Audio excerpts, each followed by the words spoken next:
Hello दोस्तों, this is RP Gupta, director of Krishna tax consultancy private limited.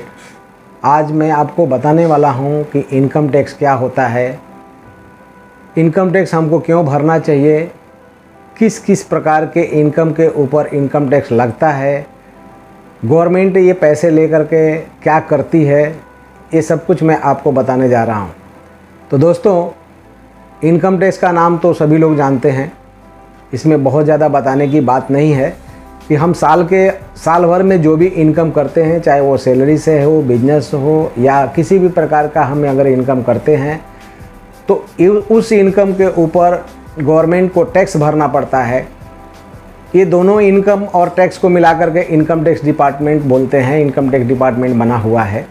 तो दोस्तों, ये हम आगे चल कर के आपको बताते हैं कि किस किस प्रकार के इनकम के ऊपर आपको टैक्स भरना होता है। लेकिन अभी मैं ये बता देता हूँ कि गवर्नमेंट को टैक्स क्यों देना चाहिए। तो दोस्तों, ये समझो कि एक घर है, परिवार है, संस्था है, समाज है, इसको चलाने के लिए पैसे की ज़रूरत होती है। अगर पैसा ना हो तो ना घर चलेगा, ना परिवार चलेगा, ना संस्था चलेगा, ना समाज चलेगा। तो देश चलाने के लिए पैसे की तो ज़रूरत है ही है।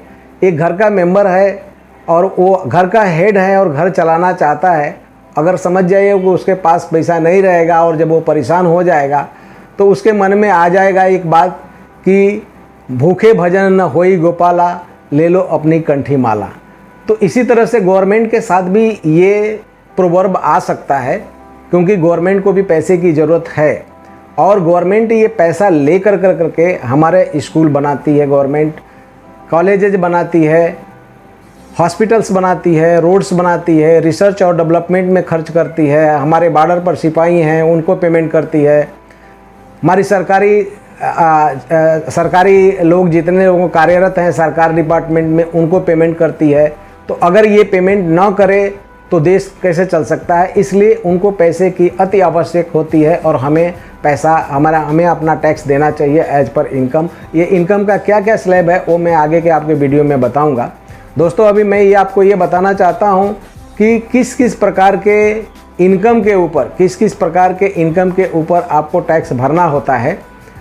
तो ये गवर्नमेंट को टैक्स देने का हक ये संविधान से मिला हुआ है और संविधान के अंतर्गत इनकम टैक्स एक्ट 1961 पास हुआ है। उस इनकम टैक्स एक्ट 1961 के तहत 5 प्रकार के ऐसे इनकम है जिसके ऊपर टैक्स लागू होता है। उसमें से फर्स्ट इनकम है इनकम फ्रॉम सैलरी, दूसरा इनकम फ्रॉम हाउस प्रॉपर्टी, तीसरा इनकम फ्रॉम बिजनेस और प्रोफेशन, चौथा इनकम फ्रॉम कैपिटल गेन और पांचवा इनकम फ्रॉम अदर सोर्सेस।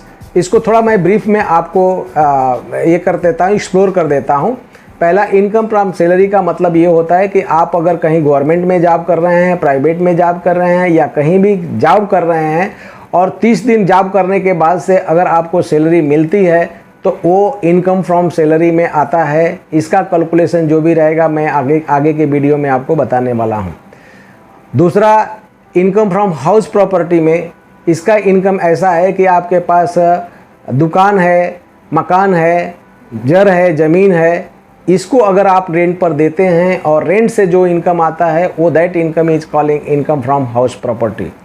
तीसरा इनकम है बिजनेस और प्रोफेशन। इसमें बिजनेस भी है और प्रोफेशन भी है। बिजनेस में ये है कि जो भी आपने साल भर में लेन देन किया है, सेल परचेज किया है, जो प्रॉफिट आता है, प्रॉफिट के बाद से एक्सपेंसेस माइनस कर देते हैं, एक्सपेंसेस के बाद से नेट प्रॉफिट जो आता है, नेट प्रॉफिट के ऊपर जो भी स्लैब वाइज टैक्स निकलता है वो टैक्स को भरना होता है, उसको इनकम फ्रॉम बिजनेस बोलते हैं। प्रोफेशनल्स इनकम भी हैं, जैसे एडवोकेट्स हैं, डॉक्टर्स हैं, चार्टर्स हैं, इंजीनियर्स हैं, ये प्रोफेशनल इनकम करते हैं। इनका भी कैलकुलेशन हम आगे के वीडियो में आपको बताऊंगा। तो ये हो गया इनकम फ्रॉम बिजनेस और प्रोफेशनल इनकम। चौथा हो गया income from capital gain. Capital gain में 2 प्रकार के इनकम आते हैं दोस्तों। एक तो इनकम फ्रॉम कैपिटल गेन में एक शॉर्ट टर्म इनकम होता है, दूसरा लॉन्ग टर्म इनकम होता है। शॉर्ट टर्म इनकम 1 साल का पीरियड का होता है। जैसे आपने शेयर खरीदा है और शेयर को लेस देन 1 ईयर में सेल कर रहे हैं और उसके ऊपर जो प्रॉफिट आएगा उस प्रॉफिट को शॉर्ट टर्म कैपिटल गेन में देते हैं। उसका कैलकुलेशन मैं आगे वीडियो में बता दूंगा कि क्या चीज़ है। लॉन्ग टर्म में 1 साल से ज़्यादा हो गया तो, लेकिन यही टर्म जो है, अगर हम लैंड, ज़मीन, फ्लैट ये सब सेल करते हैं और उसमें प्रॉफिट आता है तो उसको वो पीरियड को हम 3 साल का पीरियड रखते हैं। वो 3 साल के पीरियड के अंदर अगर आपका प्रॉफिट आया है तो उसको शॉर्ट टर्म कैपिटल बोन 2 साल से ज़्यादा हो जाता है तो उसको लॉन्ग टर्म कैपिटल गेन में आता है। उसका कैलकुलेशन हम करते हैं। दोस्तों, 5वां इनकम जो है, इनकम फ्रॉम अदर सोर्सेस। तो ये जितना भी इनकम, सोर्स ऑफ इनकम जो मैंने बताया, इन चारों प्रकार के इनकम जो हैं ये 5वें में नहीं आते हैं। उस इनकम को अदर सोर्सेस कहते हैं। जैसे कि आपने एफडी किया है तो एफडी करने के बाद से आपको इंटरेस्ट मिलता है तो वो इनकम को हम अदर सोर्सेस में लेते हैं। दूसरा, अगर किसी कंपनी में शेयर्स लिए हैं और शेयर्स के ऊपर डिविडेंड मिलता है तो that income is also calling the other income. उसके बाद से लॉटरी, अगर समझो आपको लॉटरी निकली हुई है, लॉटरी का जो पैसा मिलता है तो that income is also coming in income from other sources.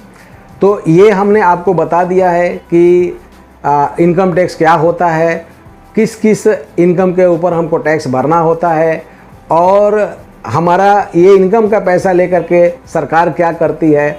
तो दोस्तों, अगर ये आपको हमारा वीडियो पसंद आया होगा तो आप लाइक कीजिए, शेयर कीजिए, सब्सक्राइब कीजिए या www.krishnataxconsultancy.com पर डिटेल्स जानने के लिए लॉग इन करिए। Thank you.